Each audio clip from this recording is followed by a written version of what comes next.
Good morning, good morning, good morning. Uh, Welcome to Time Out 360. My name is J. Jean-Louis, and this is a pleasure for me to today, this morning, to welcome a splendid guest who's going to speak about the challenges of running and for office, for elected office. This is something very special to me because the elected office often seen as a difficult task. Running for elected office for most of us is like climbing a mountain. Today we have a distinguished guest, Mr. Catherine Minnis. She's going to explain to us how easy it is. That's my way of saying how difficult it is to run for office because she has run for office herself in the past and she's running for office now. The difficulties are numerous. When you have such a challenge, you decide to run for office, you have to think about your family, you have to think about financials, how you're going to spend and raise money. You have to you have to think about social services, meaning public service. What does that mean for you?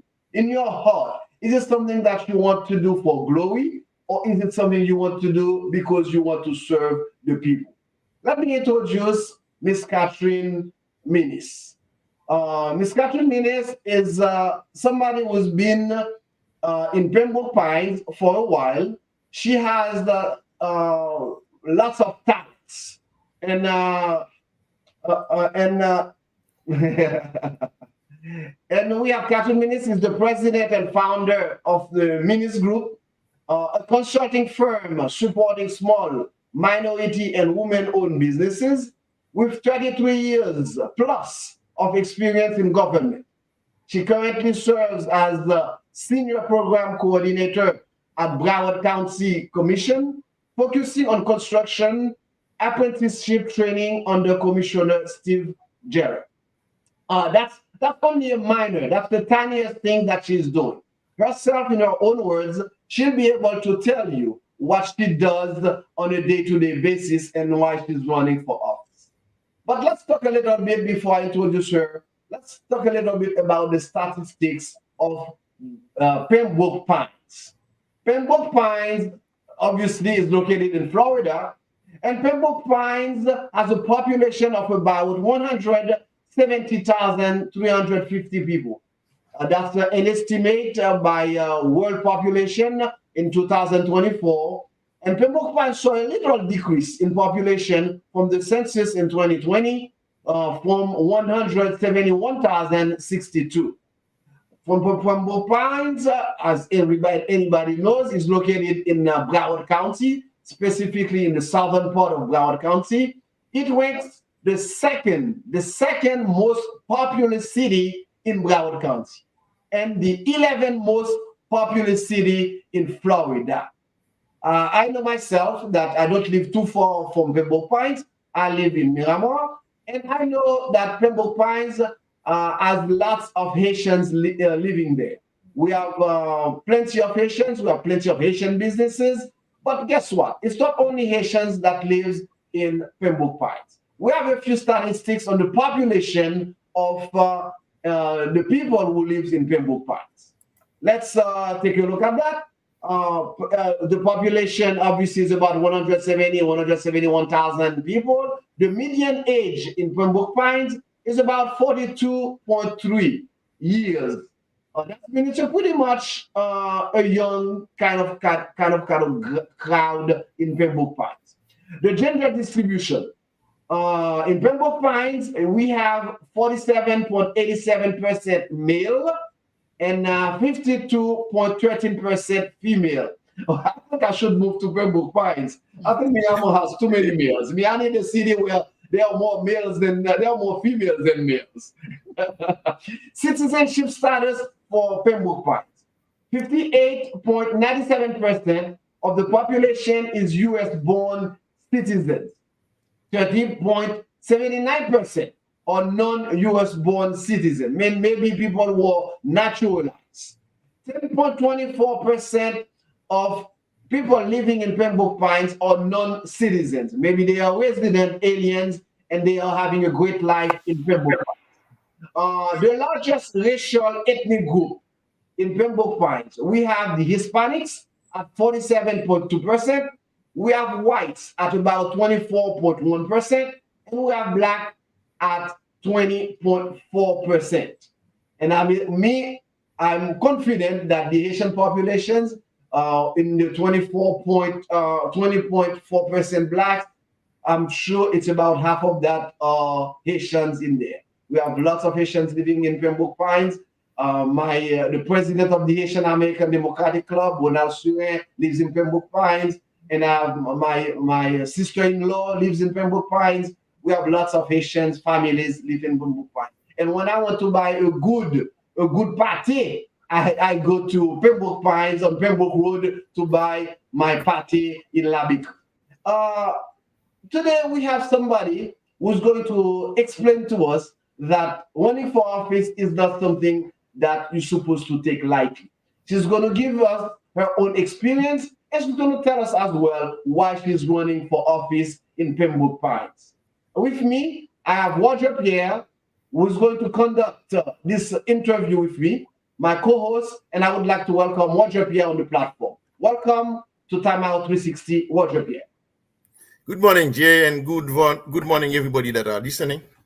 And also, welcome to Time Out 360. It's a pleasure for me to be with you this morning, and I am more than ready to talk, to exchange with you guys. It's a pleasure. Thank you. Mrs. Now, Roger, it's time to introduce Miss Catherine. Good morning, Miss Catherine. Welcome to Time Out 360. You have the platform. Good morning. Thank you so much for having me, and it's a pleasure to meet you as well as your viewing audience. As shared, my name is Catherine Minnis. I am born and reared here in Broward County, from Hallandale Beach to West Park to Miramar. I used to live in Miramar for 22 years and actually ran my first time in that city and sold my home, and now I live in the city of Pembroke Pines. Thank you for being with us, Miss Minnis. Pembroke Pines is a city that is really growing. Yes. I'd like you to give us your first take about Pembroke Pines. What is that you like about Pembroke Pines? What would you like to share about Pembroke Pines, and why are you running? What I like about the city, it was introduced to me by my realtor, the Hibbert Group. I was downsizing my home. I lived in a 3-bedroom, 2-bath home in the city of Miramar. My last child graduated from Howard University and was going to get his own place. So I felt that I had a lot of square footage to myself when I was only in one room. Also, I was in transitioning between jobs, and the funds were not there to, make that mortgage payment. So the realtor suggested that I downsize from the 3-bedroom, and I actually went from a 3-bedroom to a 1-bedroom condo in a 55 and older community. I had just turned 55. I live in a development called the Park Place here in the city of Pembroke Pines. You asked why I want to run. I've been asked to run again since running the first time in 2015. And I care about people. And I see the need for a change here. When I came to the community, I would attend the commission meetings, and there was no one that looked like me.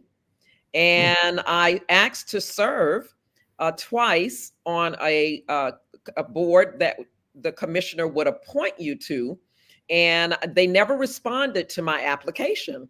So I thought that was very interesting. I then requested a meeting with the commissioner that would do the appointment here in District 2, because each committee you can only get on by the commissioner that's in that district. And he said to me that he didn't think that I would find enjoyment in serving on a committee, that most of the people that serve on those committees are like homemakers. And I knew that I would be retiring soon, and I wanted to continue my service where I live and where I play. My children, my daughter lives about a mile away from me and is raising her children here. She and her husband. The school is right up the street, and I want my grandchildren to see what they can be. There's a saying, that they are what they will see. And so I start to do my research. And as you shared, I did see that the city of Pembroke Pines is the second most populous city here in Broward County. In comparison to when I ran in the city of Miramar, it was close to 140,000 residents at that time. I had to run citywide, which is the entire community of Miramar, and I lost by a little block of residents. And then here, comparing it to the city of Pembroke Pines, you have to run by district. So not the entire 170,000 residents will vote for me, only about 26,000 residents within this district. So I thought to myself, well, that's manageable.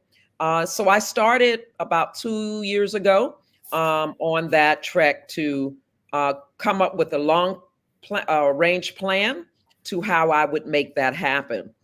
Last year, there was a restaurant that decided to make Pembroke Pines its home.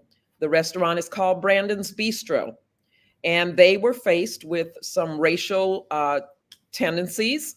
They were told that they were over capacity. Their hours to operate the restaurant were limited. They had a gentleman to come in, an Anglo gentleman that said, "Oh, no one here speaks Ebonics." And I thought, that's not the welcome as a business owner, because I like to consider myself a small business champion. And I'll share with you the background of my career over the last 33 years. But I said, that's not the welcome. And if we have the resources to purchase the homes here, to bring businesses here, to educate our children here, there needs to be someone on the dais that looks like us, that can be the voice and to feel included. That's why I'm running. Well, this is very, very nice to hear, and also very impressive. When I take a look at your background, you have a particularly experience. It's diverse. Yes. And very strong. Yes, sir. We are honored and also impressed to have you with us this morning.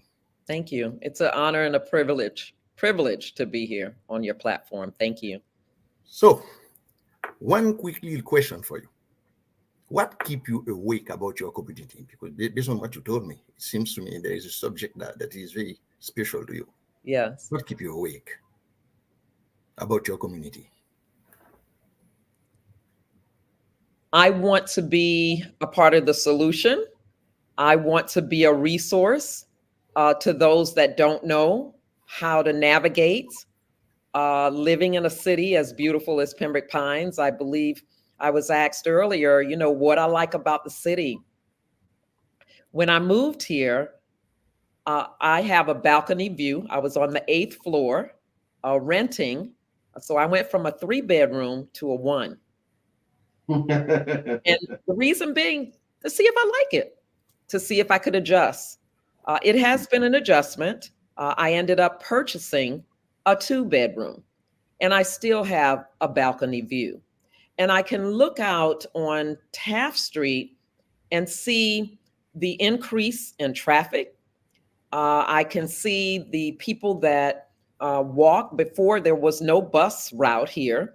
I saw when they installed the signage, and I said to myself, wow, this is it was a bedroom community. I live in an area called Pembroke Lakes, and they called it then a deed restricted community. And it's a certain, square footage. And within that square footage, you can do everything here. You have your cleaners here, the eye doctor, the dental, the dentist, your insurance company is here.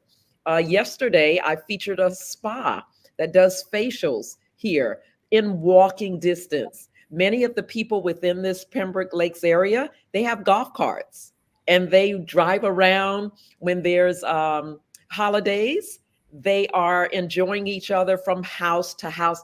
Real sense of community. And that's what I liked about the area. There was Mhm. another question you asked before. You said an impressive background.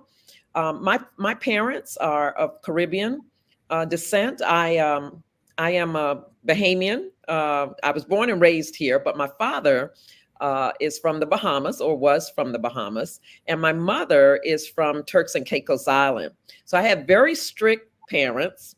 Everything was about education. So I went after I graduated from high school. My parents didn't have the funds to send me where I wanted to go. I wanted to go out of, out of state. And so I stayed locally and I went to Sheridan Technical. And I got technical skills as a medical and legal secretary. And like the legal aspect of what I learned, then I decided to go to Miami-Dade College. I got my associate's degree in liberal arts. And then I went to Florida International University twice. I got a bachelor's in public administration and I got my master's, obtained my master's, earned my master's, spent a lot of money in business administration. So Mhm. during that time, Mhm. I used to work for FIU, and they saw so much in me that I didn't see in myself. And my boss at the time said, "You need to pursue your education." And we Okay. know that that's how you learn. We're going to talk today about the challenges for running for political office, but the first step to learning anything is being educated. That's why you go to the advanced, institutions to learn. So I enjoyed public administration. I got an opportunity to work for Miami-Dade County. I started in social services, which was then human resources, not the personnel piece. It was social services. Then I transferred to a department, consumer services, and I helped taxi drivers and jitney drivers obtain their hack licenses to pick up passengers from the airport. So here I'm learning so much more. Then I got promoted again because I got my education to a department called Team Metro. Team Metro no longer exists. It was intended to bring neighborhood services closer to the residents. So, for instance, you said you live in Miramar. There would be a neighborhood service center in Miramar where you can go and get your passport, or you can go and get a parking decal for, a stroller for pregnant mothers at the time. You can go there for outreach services. If you were concerned about something in your community, that neighborhood service center would take care of that. So I had the opportunity to work in about 4 neighborhood service centers, from Miami Lakes to Kendall to Homestead and Opelika. That experience, then when they decided to close the department, again, politics. There was a gentleman that owned a Cadillac dealership. I'm going to show you how politics works. Mr. Brayman, you all probably heard of Brayman Cadillac. Mhm. Mhm. He got into some cahoots with Carlos Alvarez at the time, who was the mayor. Mhm. And he said, "I'm going to get you, and I'm going to get the employees that work for you." He went out, he got some petitions signed. Mhm. He did a public record request asking all of the employees that made over $100,000. My name was Mm. on the list. Wow. Yes. And I'm sharing this story with you because you see me now, but you don't know my story. Mhm. Mhm. So that was in 2011. No, 2008. They closed the department, and the department was led at the time by an African American gentleman. So we like to say that when you reach back and you pull others up with you. So Mhm. he had quite a number of regional coordinators working with him that were of color. Mhm. All lost our jobs. They Wow. closed the department. I lost $100,000 salary. 2008, I'm trying to remember, I believe my daughter may have been coming out of UCF. graduating from UCF, and I had my eldest son was in search for where he was going to go to college, and we chose, he chose the University of North Florida in Jacksonville.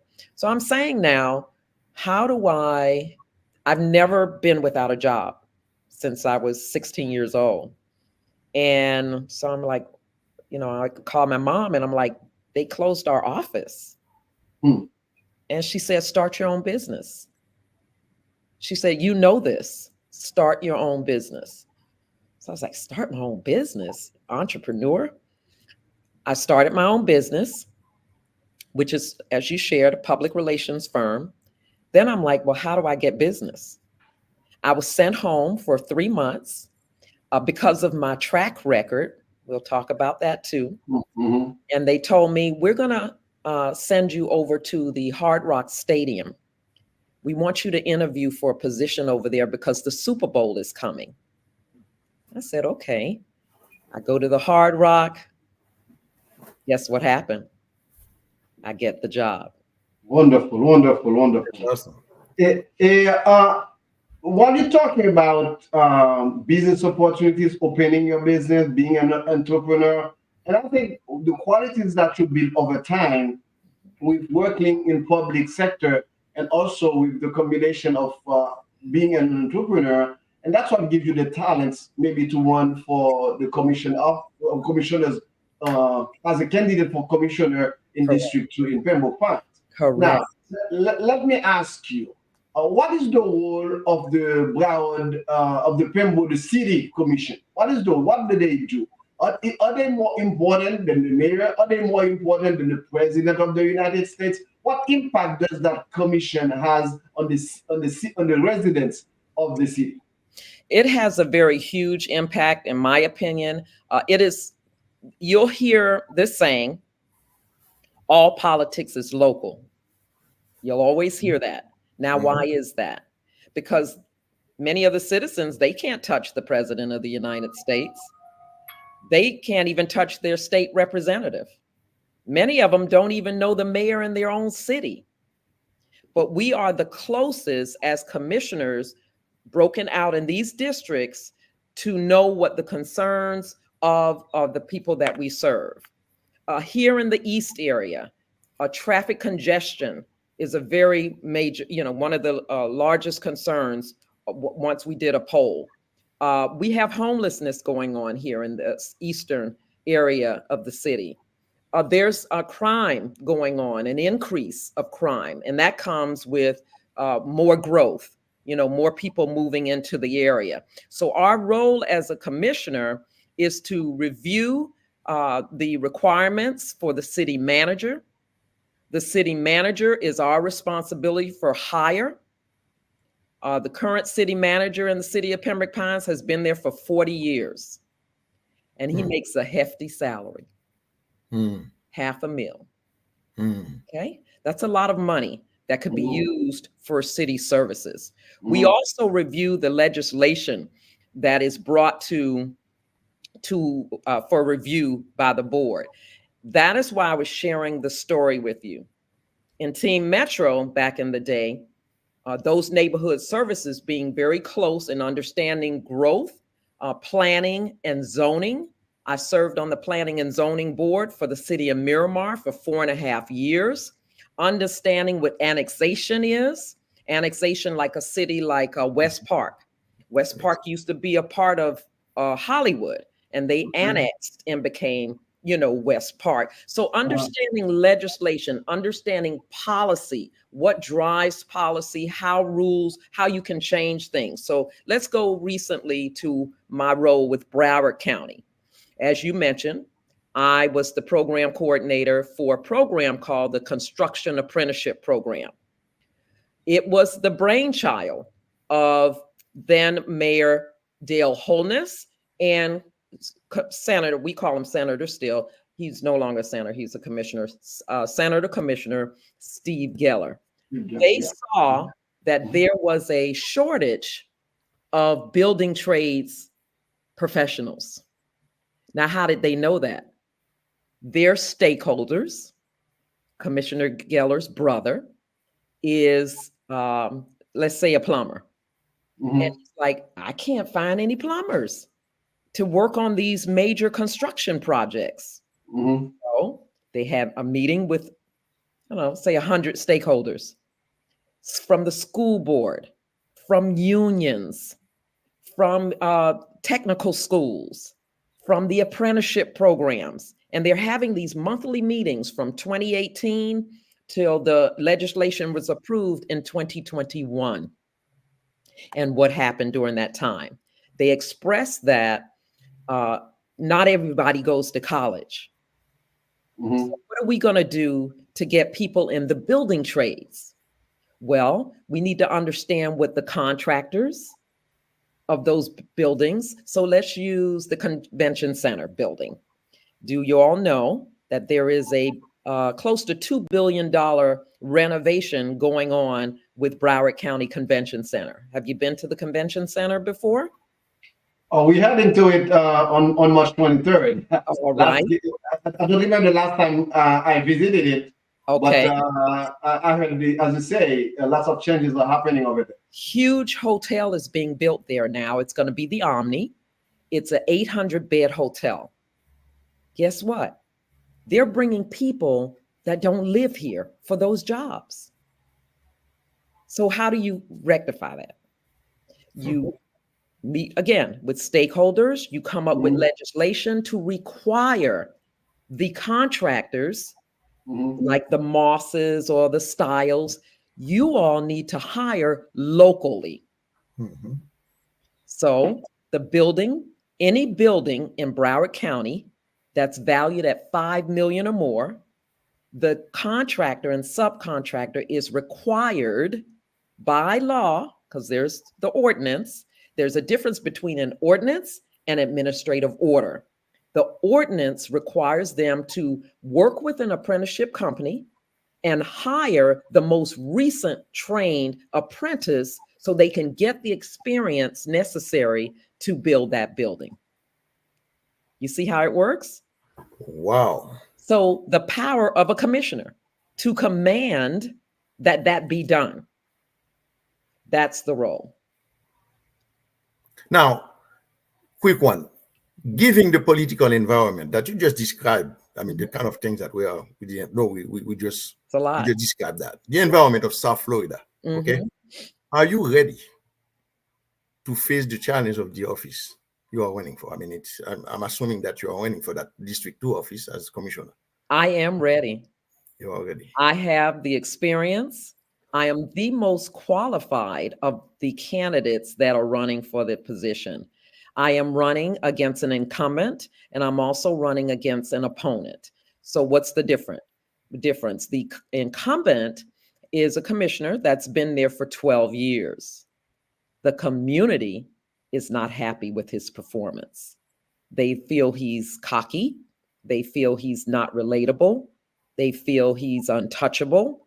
They feel that he does not address their concerns. So they want change. I am the change. The status quo has got to go.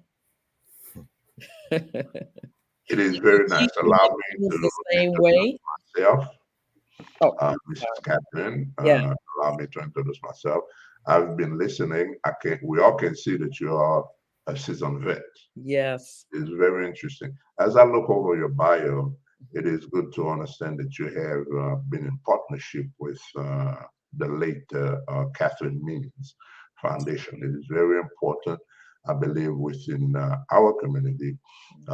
Once someone has been dealing with Catherine Minnis, I'm sure you have been dealing with the Haitian community, as she was a great supporter of our community. But Mhm. one questions that I do have for you, as you mentioned, of your challenges. Mhm. What are your plans Mhm. for the city of Pembroke Pines? What are your plans to deal with the challenges, as you mentioned?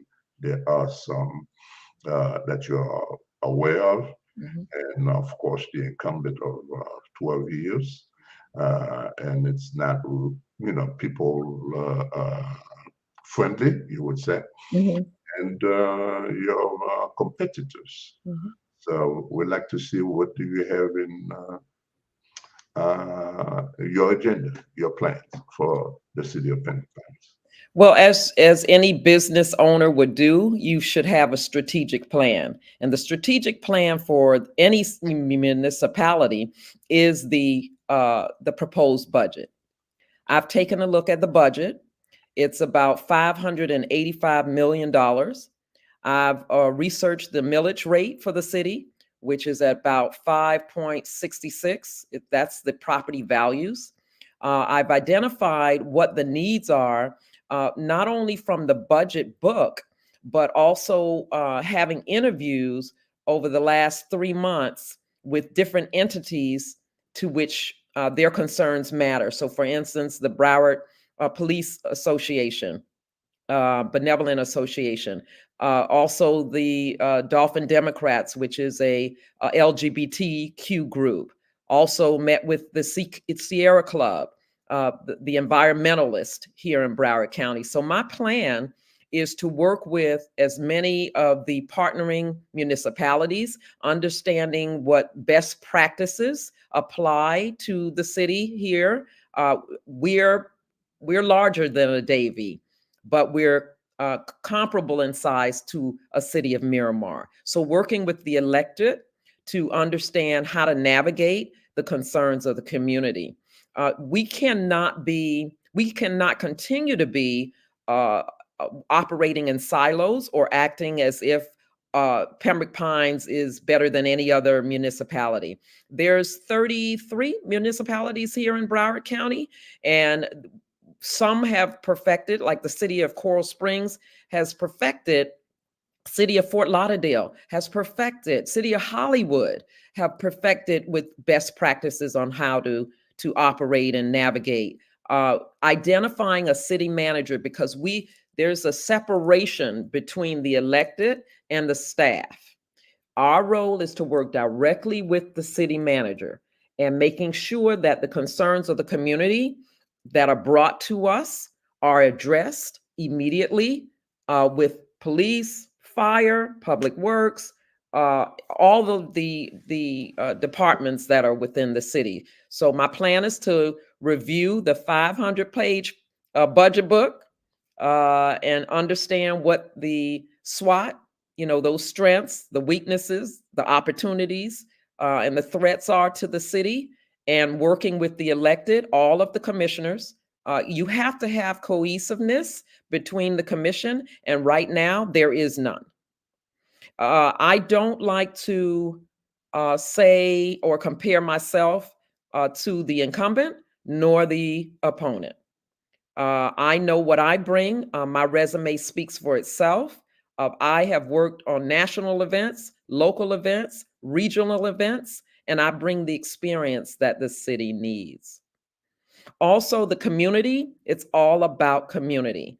As long as I have a pulse on the community and know there's concerns, I'm communicative, answer my phone, answer my emails, report out every month what we are doing to address their concerns.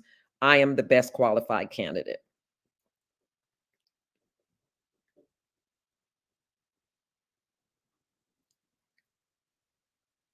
In Cadillac, you mentioned of the relationship with the strong mayor, Alvarez of Miami-Dade.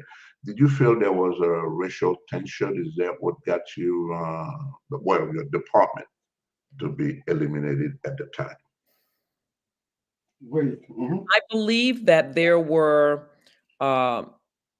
people in the community that did not like the results of the fines.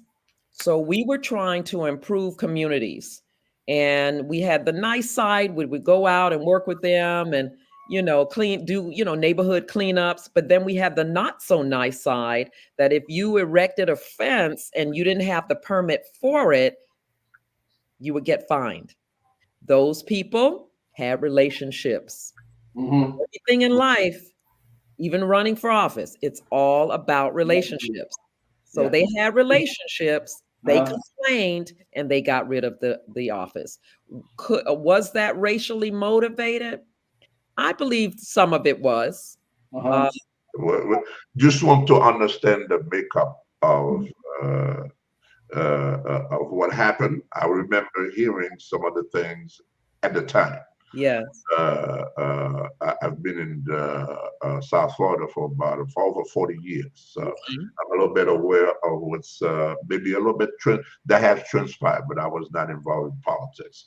But Mhm. I can say that the city of Pembroke Pines definitely should have a qualified candidate in you, Mrs. Catherine. But how do you see the makeup of the commissioners now in the city? Because you mentioned earlier you didn't see when you run for Miramar, you notice there wasn't nobody like you in there. And that's why I made you make that move. What do you see now in the city of Pembroke Pines? When I ran for the city of Miramar, there was a commission at the time. I lived in the city when Lori Mosley was mayor, and then Wayne Messam became the mayor. And Wayne Messam identified me, as having the skill set to run for the commission. They are, as you know, a complete commission of African Americans, but different ethnic backgrounds. Panamanian, Jamaican commissioners. Here in Pembroke Pines is where I did not see the makeup. There is a female, but she is of Anglo descent. There are three males. The mayor is Italian.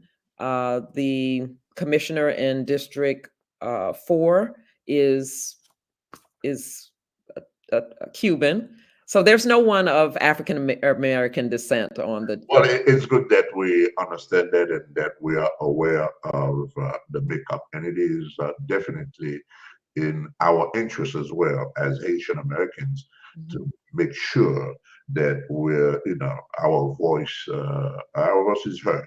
Yeah. Definitely. Can you tell me a little bit of your experience with the Carrie Meek Foundation?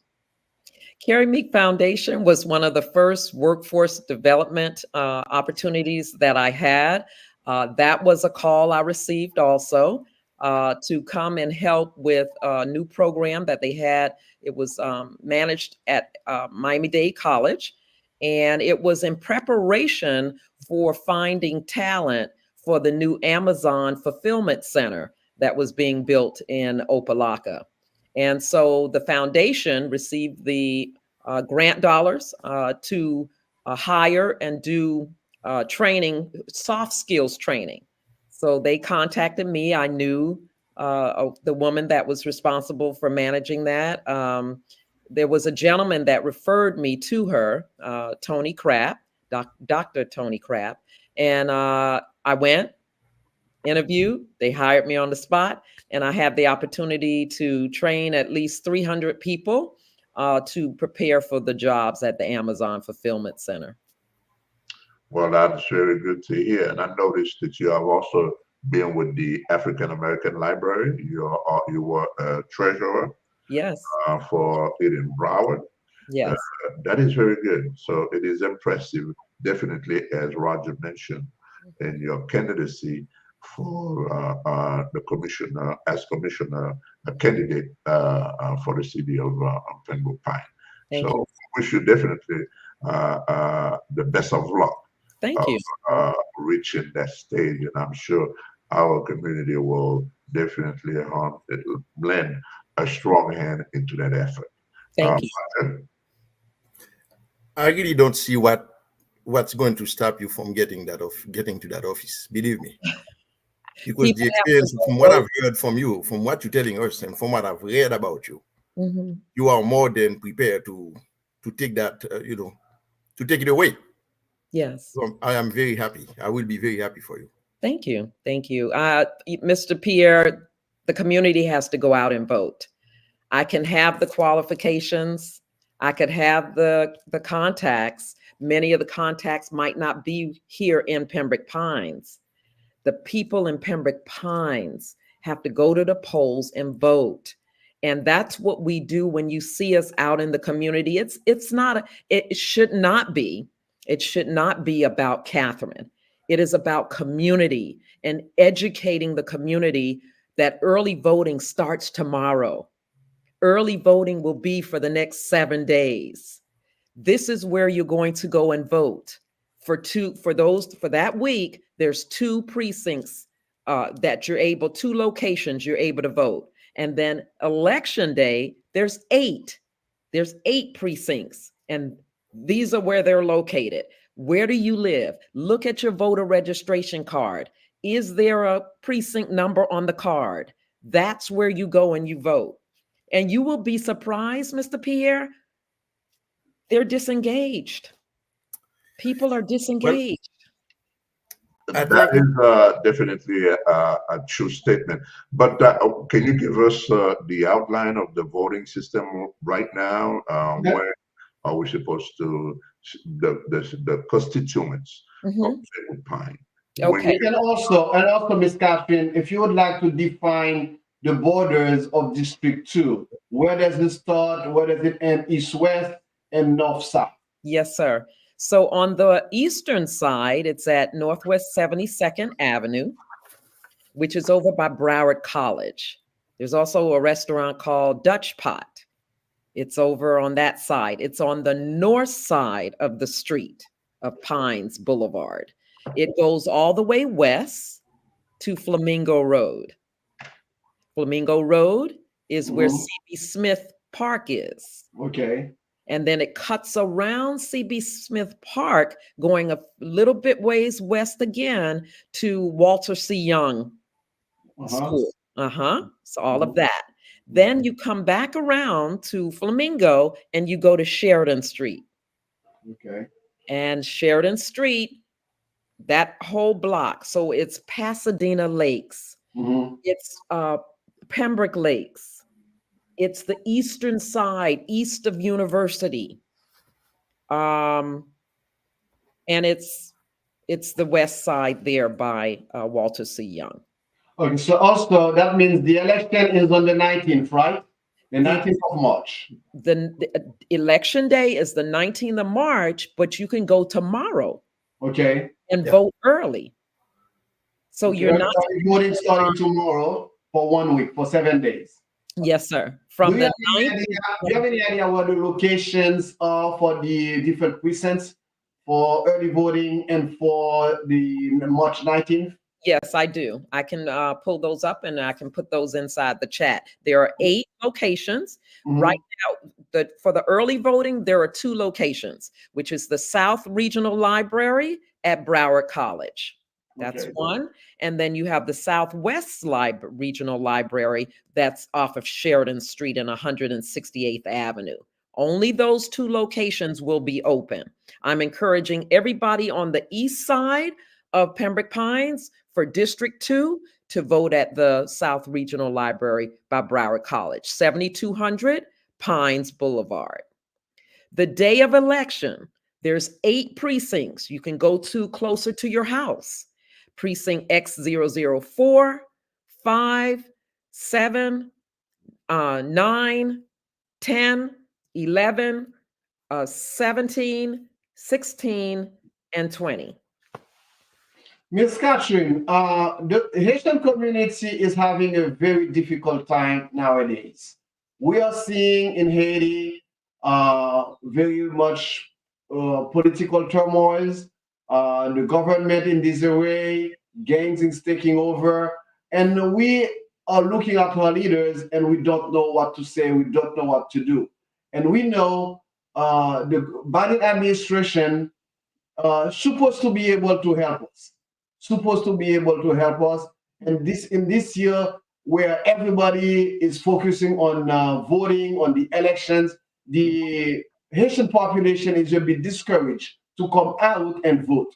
And that's why you mentioned earlier where the residents are a little bit discouraged. They are not engaged the way they're supposed to engage. On top of that, the Haitian community in your area is also disengaged because of what's happening in Haiti. I'm saddened. I'm understanding a lot's going on there, and because I'm not there, I would say to the Haitian residents here in the city of Pembroke Pines in District 2 that I can be their voice for that frustration. Now, what do I mean by that? Relationships. You never know. I might know the President of the United States, and I can share with him my concern about what's going on in Haiti, and it needs to be addressed. Yes, we need a fighter everywhere, everywhere. We just want you to know that the Haitian community is suffering, and once you empathize with us, Yes. we know that you're going to be our voice. We know that you're going to be, knocking doors and consider the difficulties that we're going through and be able to address the different issues that we're having in the community. Lastly, I would like to bring to your attention two issues that are affecting the Haitian community. One, it's a question of schools, and the second one is a question of taxes in Broward County. Schools, we know that there are about 25 public schools that the county is considering closing, and we don't know if that's going to affect Pembroke Pines. One, what can you tell us about the schools that are closing? And second, in terms of taxes in the city, how can you help the parent who only has one job, who only is making maybe $15 an hour? It's a $25,000 a year job. How can you help us? With the closing of the schools, there is a list that I can provide to you after our call. On that list, Pines Middle School, which does fall within District 2, is one of the ones that is on the list discussing possible closure. And I would say to you that, we can work with our public school representative, and that vote is coming in August. Rebecca Thompson is running for that position, and I welcome the opportunity to have her interviewed by you as well, that you can speak to her and get a much larger understanding of how they navigate the politics within the school system. That's not our wheelhouse, but we work closely together. We'll be working closely together with her.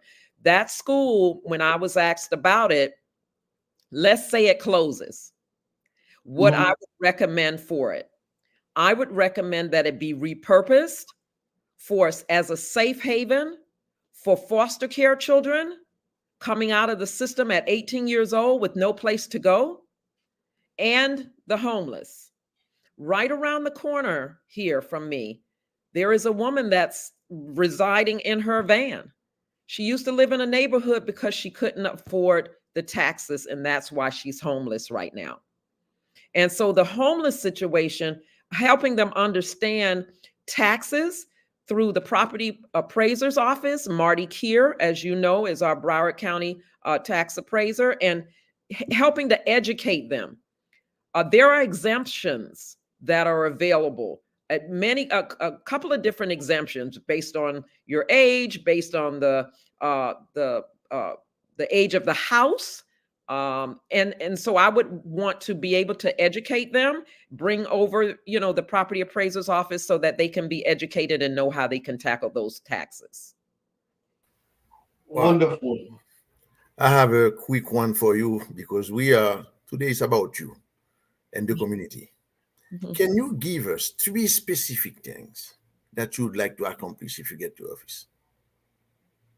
If you are elected to this office as commissioner, as part of the commission. I would like to, economic development is one of those things, being able to help the small business community know how to sustain their businesses, and, long-term planning on how they can last for another 25 years. There's a event I held yesterday showcasing 2 businesses, their neighbors. One has been in business for about 26 years. The other one just, started her business here a year and a half ago. So doing some mentorship, helping them understand what it takes to have a long-term business, any economic development opportunity, technical training for the businesses. That's a vision. Another vision of mine is to tackle the infrastructure improvements, the traffic flow. It's gotten really, really bad. And just working with the Broward MPO, working with Broward County Transit, understanding what opportunities on the federal level through DOT that are available to us to alleviate some of the traffic here in the city. And crime. Crime is very important to me because it's in my backyard. Just two major crimes happened recently in walking distance from where I live. So understanding what that community needs so that they don't go after the businesses that are the backbone of our community. Well said, well said. And as soon as you mention businesses as the backbone of the community, I'm going to tell you that Pembroke Pines has a lot of Haitian owned businesses, but we don't feel the presence of the city helping us grow those businesses. Since you mentioned that you're a champion of small businesses, would you consider any program, any grant program, any small business administration loan, low interest loans that can help small businesses, including Haitian-owned businesses, to grow in Pembroke Pines? Most definitely. I would definitely work with the Haitian community. That I could put that down as one of the first things, and I can even do it now. I don't have to be a commissioner to do that. I used to work for the Office of Economic and Small Business. That's my most recent position, and there are opportunities that we can bring and have workshops, technical workshops to help these businesses grow and develop. Most definitely. You can count on me for that. Awesome. Is there a way to contact you, if you don't mind, please? Yeah, yes. My website I can place in the chat, or you would like me to mention. It's Catherine Minnis, FORP Pines. Catherine Minnis, FORP Pines, which is PembrokePines.com. Miss Catherine? Yes. We are reaching the end of the show. Okay. I'm very happy to have you. Hopefully, we'll have another opportunity to sit down again before the elections on March 19th. Most definitely. In 1 minute, can you tell me what did you think about the State of the Union address by President Biden last night? I thought there was a lot of applause. I don't want to say promises, but information people needed to hear to confirm their doubts, or not confirm their doubts, that he is not good for another 4 years. I believe President Biden and the administration itself, because he can't do it alone. He's the face of the administration, but the Biden administration, I believe, is good for another 4 years based on what was stated in the State of the Union. Yeah, well said. Well said. And would like to, once again, would like to have you on before the 19th. Sure. I welcome the opportunity. It's an honor. We want somebody who can really work for the community, especially our community. And you know what I'll do when I come back? I'll bring that list, laundry list of opportunities for the small business, the Haitian businesses here in Pembroke Pines. Awesome. Thank you very much. Jean-Marie, have you have another question for Ms. Catherine? We are fine, and I'm sure she will represent all the constituents of Pembroke Pines with, the economic development she spoke of, the infrastructure, crime is a problem, and I'm sure she will also put in her calendar the housing problem. As she mentioned, there's a lady right around the corner living in a van. So housing is another thing I believe that would be on her list. Well, it's a pleasure meeting you, Mrs. Minnis. We could say we have a seasoned vet in Pembroke. Thank you. And in the interim, until we meet again, I placed the website for the Broward County Office of Economic Development. Take a look at that, and there may be some questions you'll have for me after, when we meet again. Thank you very much. Thank you very much. Thank you. It's been a pleasure. Ms. Catherine, that was a pleasure to be with you today. I wish you luck and we shall see again. Thank you. Thank you. Thank you so much. Good luck to you. Thank you. I would like to say thank you to the panel. That was a very lively discussion. That was a discussion where what needs to be said were said, and hopefully we'll have a chance to meet with Catherine another time. She's running for Pembroke Pines commissioner as in District 2. So if you can give her your support, please do, because she will be the voice for the Haitian community as well. Thank you, Roger. Thank you, Jean-Marie. And thank you, Minnis, for being our operator today. And have a good day. Thank you very much, Jay. On connaît, mais en pile Charles Parlou, sont plus haïtiens que nous gagnons dans support qui cabaye support bien pour la caille, ou est que madame n'a répété, les dit, on pas jamais connaît, les cas comme président.